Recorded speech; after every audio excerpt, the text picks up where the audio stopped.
3 kelas 77. Perkenalkan, nama saya Kimberly Limando, absen 16. Namaku Justin, absen 14. Nama saya Kayla, absen nomor 9. Dan nama saya Chen, absen nomor 4. Kelompok kami akan merepresentasikan tugas kolaborasi biologi dan agama mengenai pencemaran udara yang dapat menyebabkan hujan asam. Selamat menyaksikan.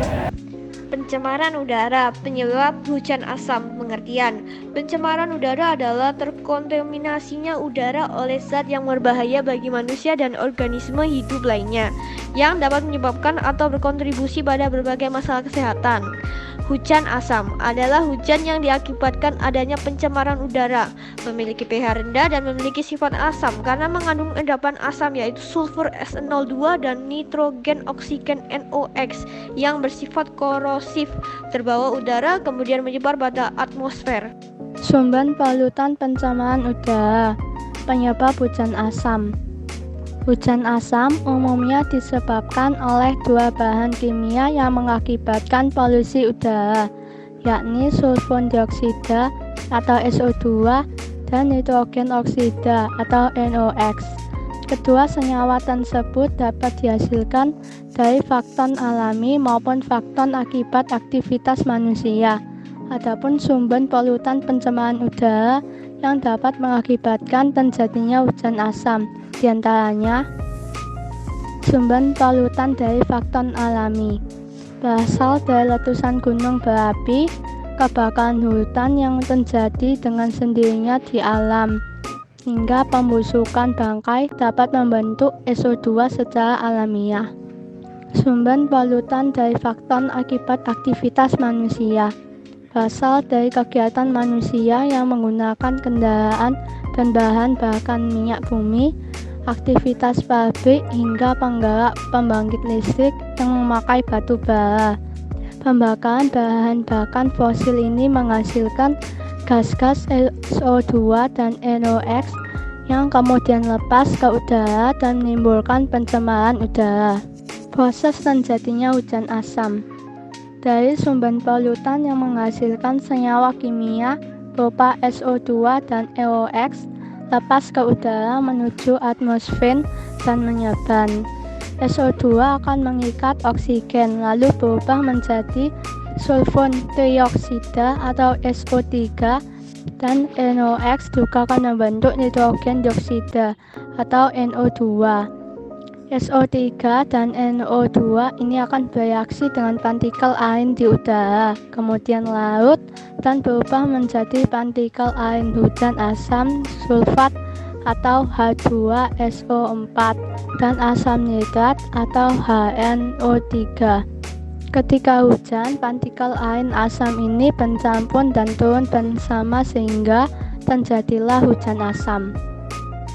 Dampak hujan asam. Yang pertama, tumbuhan terancam mati akibat pengigisan jaringan epidermis. Kedua, senyawa sulfur dioksida dan nitrogen dioksida menghasilkan kadar asam tinggi.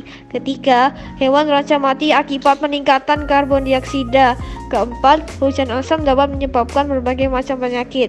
Kelima, mengancam keberlangsungan industri dan merusak material bangunan. Dan yang terakhir, 6, merusak ekosistem air. Contoh kasus hujan asam. Rusak patung tembaga di Bandung. Sejak tahun 1997, Bandung sudah mengalami hujan asam. Namun derajat keasamannya masih rendah.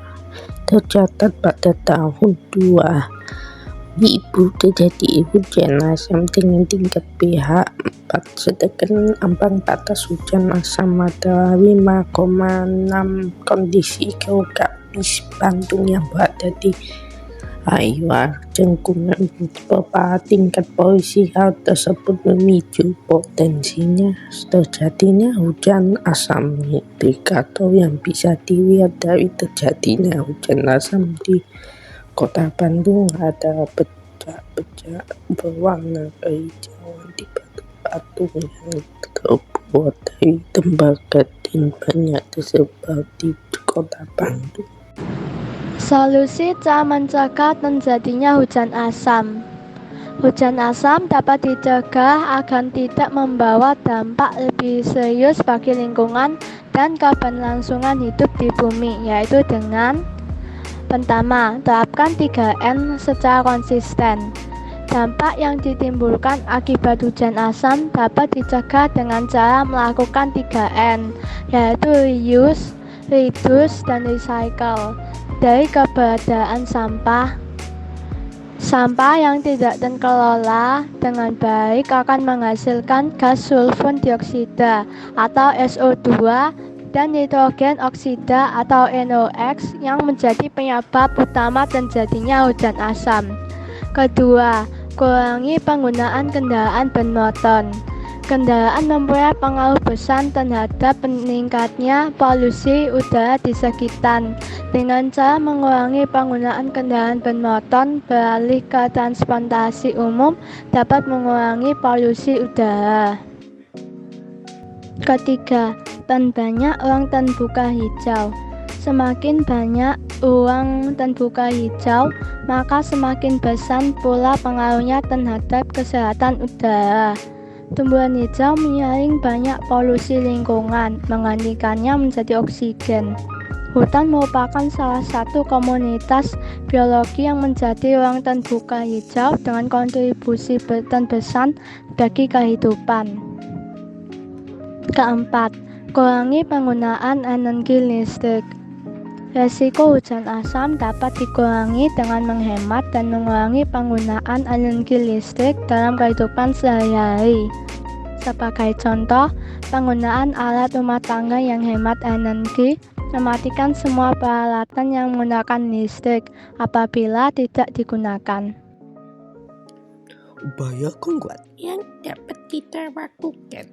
1. Mengurangi penggunaan bahan bakar fosil dengan cara menggunakan transportasi umum. 2. Membatasi penggunaan listrik dengan cara mematikan lampu jika tidak diperlukan. Refleksi yang dapat kami dapatkan adalah aktivitas manusia dalam mengatasi kebutuhan hidupnya dapat menimbulkan masalah lingkungan. Contohnya seperti hujan asam. Hujan asam ini dapat merusak kesehatan dan lingkungan di bumi ini. Dalam Kejadian 1 ayat 16 berkata, "Baiklah kita menjadikan manusia menurut gambar dan rupa kita, supaya mereka berkuasa atas ikan-ikan di laut dan burung-burung di udara dan atas ternak dan atas seluruh bumi dan atas segala binatang melata yang merayap di bumi." Firman Tuhan mengajarkan kepada kita untuk mencintai alam dan seisinya, mengelola dengan benar agar kelestarian alam dan keberlangsungan hidup di bumi dapat berlangsung dengan baik.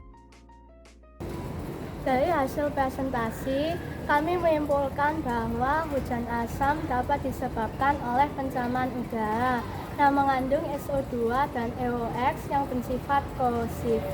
Hal ini harus ada upaya untuk mencegah dan solusi yang tepat agar dampak dari hujan asam dapat dikurangi untuk kelestarian lingkungan dan keberlangsungan hidup di bumi. Sekian presentasi dari kelompok kami. Semoga bermanfaat.